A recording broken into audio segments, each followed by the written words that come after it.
There was a time when Google was nothing, and Yahoo was actually the face of the internet in the late 90s, holding the dominance of the entire world. This is the story of a company that owned the internet before most people even knew what the internet was. In the year 2000, Yahoo was worth $125 billion. That's more than Ford, General Motors, and Disney combined. Its logo was on every magazine cover. Its founders were rock stars. And if you wanted to find something online, you didn't Google it. You Yahoo'd it. It was not just a search engine, something bigger. Email, news, finance, sports, shopping, even your entire digital identity. And if you were online in the late 90s, you didn't just use it. You lived inside it. Today, Yahoo is a shell, a brand that Verizon bought in pennies, and even that deal is remembered as a bad bet. So what makes a giant refuse to see the earthquake beneath its own feet? What makes a company that held every card, every user, and dominance still lose everything? This is the case study of Yahoo, and the warning every new founder needs to hear.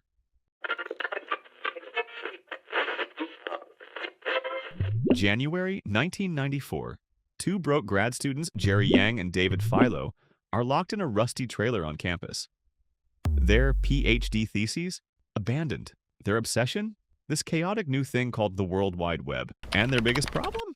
They keep losing the good websites. So Jerry does the laziest, most brilliant thing possible. He makes a list. Blue text on a white page. No design, no search bar, nothing. He calls it Jerry and David's Guide to the World Wide Web. And then the internet explodes. Within months, that ugly list is getting 1 million hits per day. 1 million. Two nobodies in a trailer are now the gatekeepers of the entire web. They rename it Yahoo. And in 1995, a venture firm called Sequoia Capital hands them a check for $1 million. For a list, just a list. But the real madness is only beginning. April 1996. Yahoo goes public. The stock doubles on day one.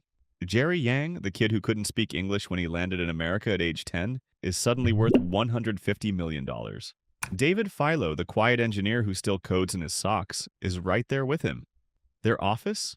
A former dentist's chair showroom. Their CEO? Tim Kugel, a Motorola veteran who tries to teach them business. And then Yahoo does something that changes everything. It doesn't just list links, it becomes a portal. A digital prison disguised as a homepage. Email, news, stocks, games, chat, shopping, weather. Every click keeps you inside. Every feature is a wall. The strategy is ruthless. Get them in, never let them out. And by 1997, Yahoo is the most visited website on Earth. But here's the poison nobody tasted yet. Jerry and David are masters of now. They give people exactly what they want today, but they never ask what people will want tomorrow. They move so fast they never feel the ground crumbling beneath them. And then, in 1998, fate knocks. Hard. Two more Stanford grad students walk through Yahoo's door. They have built something that doesn't need human editors. Something that learns. Something that will make Yahoo's entire directory look like a relic. They offer to sell it for $1 million. Yahoo laughs. They say no. Those students? Larry Page and Sergey Brin. Their project? Google. And the universe isn't finished with Yahoo yet because years later they will get a second chance to buy Google for $3 billion. And they will say no again. But that is a knife we will twist in the next act. Right now, someone is watching this with a sketch in their drawer that they are too afraid to show. If that is you, hit the like button. Not for me. For the version of you that is still waiting for permission. And subscribe, because the next part is where the nobodies become legends and where the legends start making the mistakes that kill them. The empire had to be built. The year is 1998. Yahoo is not just winning. Yahoo is the internet. And the man about to push it into the stratosphere? A former Warner Brothers executive named Terry Semel. He walks into Yahoo in 2001 with one mission: turn eyeballs into dollars. And he does it with a weapon nobody saw coming. Advertising, not banner ads, not pop-ups. A machine. Yahoo starts selling targeted ad space at scale, and the money floods in so fast the accountants can't count it. By 2000, Yahoo's revenue hits $1.1 billion. In 1999, it was $600 million. In 1998, it was $200 million. That's 5 times growth in 2 years. The stock? It hits an all-time high in January 2000. $125 billion market cap. More than Ford. More than Disney. more than almost anything breathing. But here's the first twist nobody expected. Yahoo doesn't just grow, it devours. Between 1999 and 2001, Yahoo buys over 30 companies. Some make sense, some make no sense at all. They buy Broadcast.com for $5.7 billion in 1999, a streaming company run by a guy named Mark Cuban. Cuban becomes a billionaire overnight. Yahoo gets a website that streams audio in 1999, when most people are still on dial-up. The deal is so absurd that years later, even Yahoo executives admit it was a mistake. But the buying doesn't stop. They buy GeoCities for $3.6 billion, a platform where people build ugly personal websites. They buy eGroups for $432 million. They buy Hot Jobs for $436 million. Each deal is bigger than the last. Each press release screams empire. But here's the dark secret behind every acquisition. Yahoo doesn't know what to do with any of them. They buy companies, then let them rot. The founders leave. The talent walks. The products die slow, quiet deaths inside a company that only knows how to shop, not how to build. And yet, from the outside, Yahoo looks unstoppable. In 2000, Yahoo launches Yahoo Mail. It becomes the largest email service on the planet. They launch Yahoo Finance. It becomes the Bible of Wall Street. They launch Yahoo Sports, Yahoo News, Yahoo Messenger, and each one dominates its category. The portal strategy is working. Users don't just visit Yahoo. They live there. Their email is there. Their news is there. Their stocks are there. Leaving Yahoo feels like leaving home. But here's where the arrogance creeps in. Yahoo starts believing its own myth. It starts believing that being the front door is enough, that users will always come through Yahoo first, no matter what. So when a small search engine called Google starts getting attention in 1998, Yahoo doesn't panic. It partners with them. Yahoo puts Google's search results on its own homepage. Why build a better search engine when you can just rent one? It's efficient, it's cheap, and it is the most expensive decision Yahoo ever makes. Because every time a Yahoo user searches through Google, they see that clean white page. They see those magical results, and they start wondering, why do I need Yahoo at all? The answer? They don't. And here's the second chance Yahoo threw away. In 2002, Yahoo has the opportunity to buy Google outright. The price, $3 billion. Terry Semel thinks it's too high. He negotiates. He hesitates. Google walks away. Within 5 years, Google is worth $150 billion. Yahoo's entire market cap at its peak, gone. To a company they could have owned for pocket change. But the wounds don't end there. In 2006, Yahoo gets another gift from the universe. A 22-year-old Harvard dropout named Mark Zuckerberg offers to sell Facebook for $1 billion. Yahoo's board approves the deal. The papers are ready, but at the last second, Semel lowers the offer. Zuckerberg walks away. Facebook becomes a trillion-dollar company. Yahoo becomes a cautionary tale. By 2005, Yahoo's revenue is $5.3 billion. It employs 11,000 people. It operates in 25 countries. It is, by every visible metric, a titan. The acquisitions are dead weight. The talent is fleeing, and a small, hungry company called Google is eating the one thing Yahoo never protected: search. The front door to the internet is slowly, quietly being moved to another address, and nobody at Yahoo seems to notice. Or maybe they notice and they just don't care, because when you're worth $125 billion, it's very hard to believe you could ever be worth zero. Right now, someone is building something that feels unstoppable. If that's you, remember this. Empires don't fall because they're attacked. They fall because they stop looking over the wall. Hit the like button and subscribe, because the next act is where the peak becomes the cliff, and the cliff becomes the grave. But before the fall, we need to see what winning really looks like. The year is 2000, and for one brief blinding moment, Yahoo is not just a company, it is a religion. January 3rd, 2000, Yahoo's stock hits $118.75 a share. Its market cap? $125 billion. To understand how insane that is, that's more than the entire GDP of Hungary. More than Ford, General Motors, and Boeing combined. Jerry Yang, the kid who once couldn't order lunch in English, is now worth $6 billion. On paper, he is one of the richest human beings on Earth, and the world worships them. Fortune magazine puts Yahoo on its cover with the headline, "How Yahoo Won the Web." Businessweek calls them the most important company on the internet. Investors throw money at Yahoo like confetti. Employees don't just work there, they belong there. The Yahoo campus in Sunnyvale has free food, volleyball courts, masseuses. People sleep under their desks, not because they have to, but because they don't want to miss the revolution. But here's the first crack in the cathedral. Yahoo's peak doesn't come from something they built. It comes from something they rode, the dot-com bubble. A frenzy where any company with .com in its name becomes worth billions overnight, regardless of whether it makes a single dollar in profit. Yahoo's stock price isn't high because its business is brilliant. It's high because everyone is drunk on the future. And Yahoo is holding the biggest cup at the party. Now watch what happens at the top, because this is where empires usually die, not from enemies, but from mirrors. Terry Semel, the CEO, starts believing Yahoo is invincible. The board starts believing the stock price is their birthright. The engineers, the people who built the machine, start leaving. Why? Because Yahoo stops innovating and starts decorating. New features are layered on top of old features like paint on rotting wood. The homepage becomes a cluttered mess of banners, buttons, and blinking ads. But inside the boardroom, nobody sees the mess. They only see the numbers, and the numbers are still going up. But here's the question that kills them. What did Yahoo stop doing the moment it thought it had already won? It stopped listening. In 2000, a small team inside Yahoo begs the executives to invest in search technology. They see Google getting better every day. They see users leaving Yahoo's directory for Google's clean, magical results. The executives laugh. Search is a commodity, they say. Our portal is the destination. Search is just the doormat. They couldn't have been more wrong. Search wasn't the doormat. Search was the key to the entire house, and Yahoo just handed it to Google. And then the music stops. March 2000, the dot-com bubble bursts. Yahoo's stock crashes from $118 to $8 in less than 2 years. $115 billion in value. Gone. But here's the cruel twist. Yahoo's business is still making money. Its revenue is still growing. The crash wasn't a death sentence. It was a warning.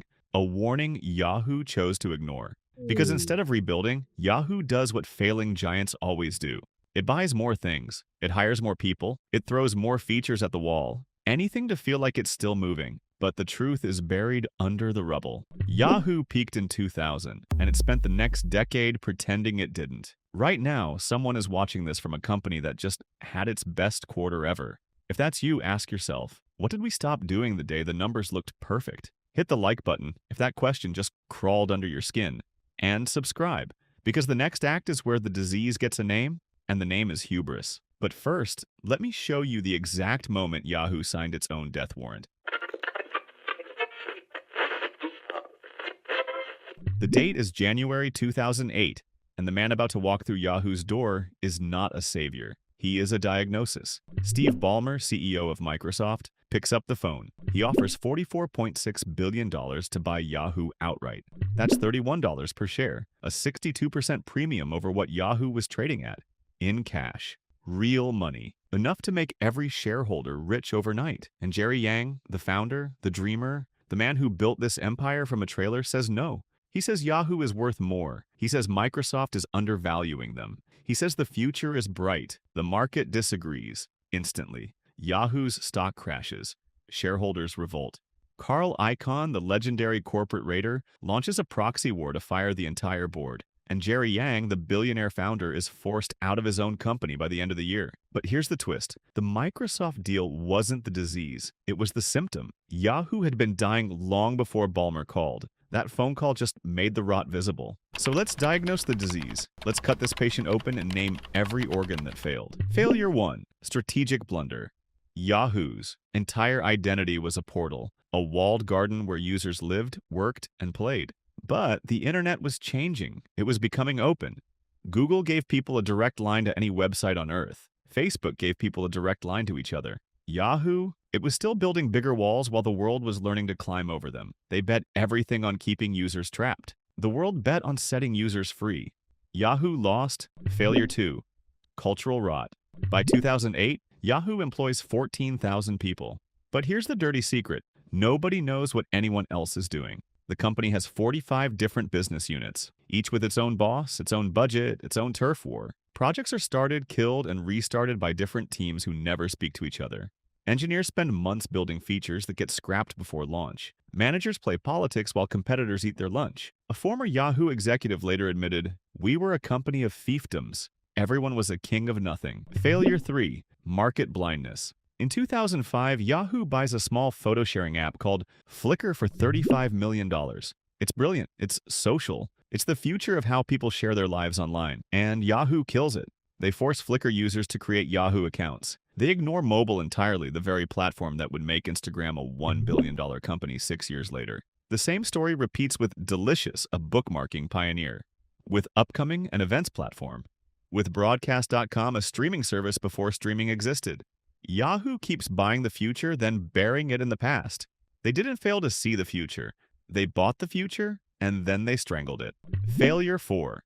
Leadership failure. Between 2001 and 2012, Yahoo has 7 CEOs. Jerry Yang, again, Carol Bartz, Scott Thompson, Ross Levinson, Marissa Mayer. Each one walks in with a new strategy. Each one walks out with a golden parachute. The average CEO tenure? Less than 2 years. That's not leadership. That's musical chairs on a sinking ship. And the board? They keep hiring outsiders who don't understand Yahoo's DNA, then firing them when the magic doesn't happen in 18 months. No vision, no patience. Just panic dressed up as strategy. But here's the root cause. Yahoo never decided what it wanted to be.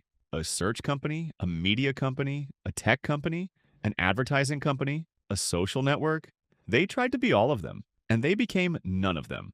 Google decided to organize the world's information. Facebook decided to connect the world. Amazon decided to be the everything store. Yahoo decided to be everything. And when you try to be everything, you become nothing anyone needs. Right now, someone is watching this from a company that just pivoted for the 3rd time this year. If that's you, hear this. Indecision is not strategy. It's slow suicide. Hit the like button if that just punched you in the gut. And subscribe, because the next act is where the empire actually falls and the sound it makes will haunt you. But first, let me show you the exact moment Yahoo realized it was already dead. The year is 2012, and Yahoo hires what everyone believes is its last hope. Marissa Mayer, former Google executive, Stanford genius, the woman who helped build the search engine that destroyed Yahoo, walks through the door as CEO. The stock jumps 10% on the news. The press calls her a savior. Employees cry in the hallways, tears of relief, not grief. They think the nightmare is over, it has barely begun. Mayer's first move? Free food. She installs gourmet cafeterias. She hands out iPhones to every employee. She redesigns the logo, 30 days of public voting for a font change, so subtle most people can't see the difference. The media eats it up. The employees feel alive again. But here's the first shock.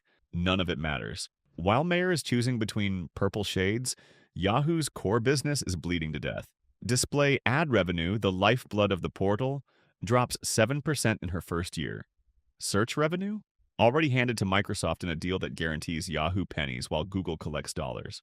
The portal strategy, trap users, sell ads, is a corpse, and Mayer is putting lipstick on it. Then comes the Tumblr acquisition.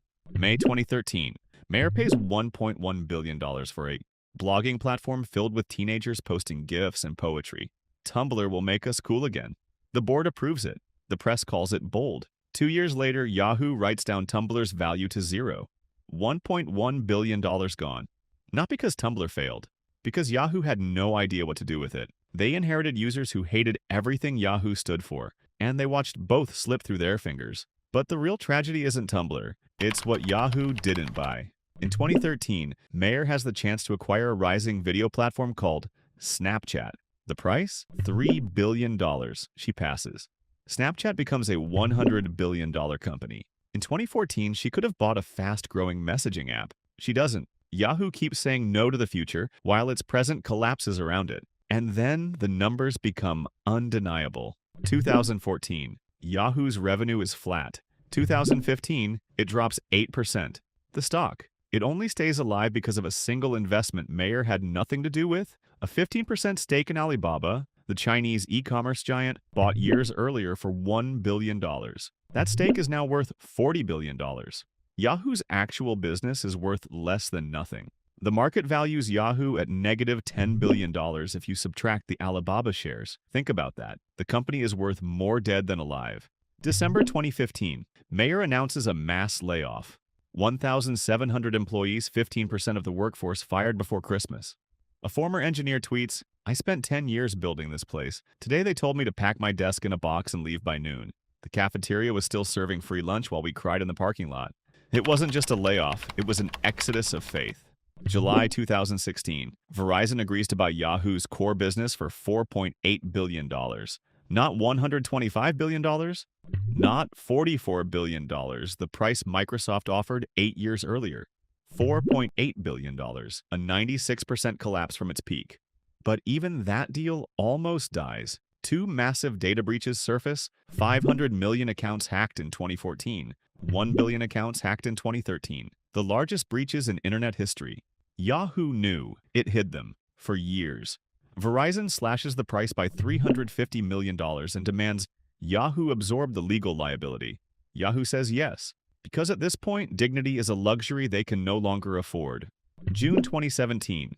Yahoo, the company that once owned the internet, is now a division of Verizon's media arm, renamed Oath. Then Verizon Media, then sold again in 2021 to a private equity firm for $5 billion, a price that includes AOL, HuffPost, and a dozen other brands. Yahoo alone, worthless. A brand that millennials remember and Gen Z has never heard of. And Marissa Mayer? She walks away with a $186 million severance package. The engineers who built the product? The salespeople who hit their quotas? The customer service reps who answered angry emails for 10 years? Here's the lesson they learned too late, the one whispered in empty cubicles after the lights went out. It wasn't the competition that killed Yahoo. It was the silence. The silence between 7 CEOs who never agreed on what the company was. The silence of a board that kept hiring saviors instead of builders. The silence of 14,000 employees who knew the ship was sinking, but had no captain brave enough to say it out loud. They didn't fall because they were attacked. They fell because they forgot how to fight.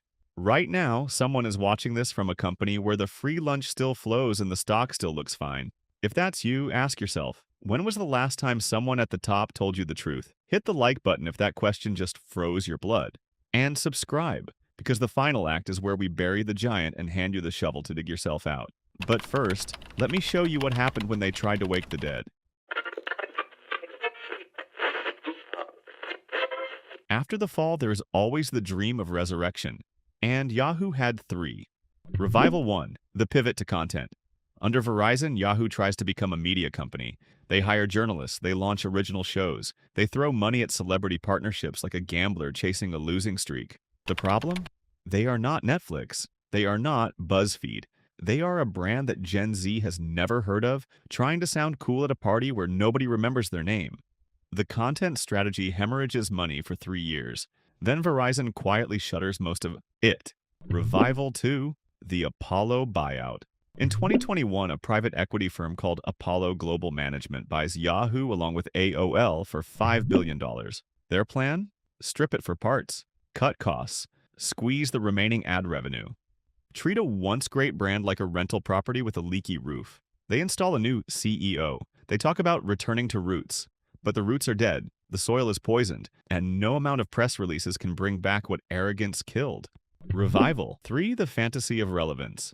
Yahoo still exists today. You can still check your Yahoo mail. You can still read Yahoo Finance. But here's the devastating truth. Yahoo is no longer a company. It is a brand that Apollo keeps alive like a ventilator keeps a body breathing. The email service runs on borrowed infrastructure. The news is aggregated from other sources. The search, powered by Google, the same Google Yahoo could have owned, twice. Yahoo did not fail because it disappeared. It failed because it lingered. Now, the lessons, the real reason you are still watching. Lesson 1. Never scale faster than your identity can prove. Yahoo bought 30 companies in 2 years, but it never decided what it was. A search engine? A portal? A media company? A social network? It tried to be everything and became nothing anyone needed. If your pitch changes depending on who is in the room, you don't have a business. You have confusion wearing a logo. Pick one thing. Become undeniable at it. Then, and only then, expand.